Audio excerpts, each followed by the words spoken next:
Hey guys, so if your GoPro Hero 2 is overheating, even after 10 to 20 minutes it's shutting down, the first thing is primarily it needs like airflow. If you're gonna have it, let's say you're from Florida and you have it constantly on the sun, and then you can have even the HDR 16 to 9 60 FPS 4K, of course it's going to like overheat.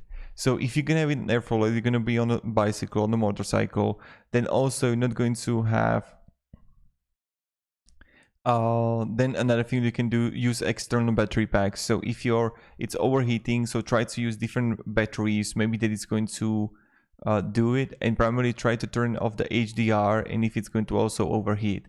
So maybe you have like too high settings, and also another thing is that the HDR can be also causing this overheating and you're not moving enough with the camera. I hope this video helped you at least a little bit.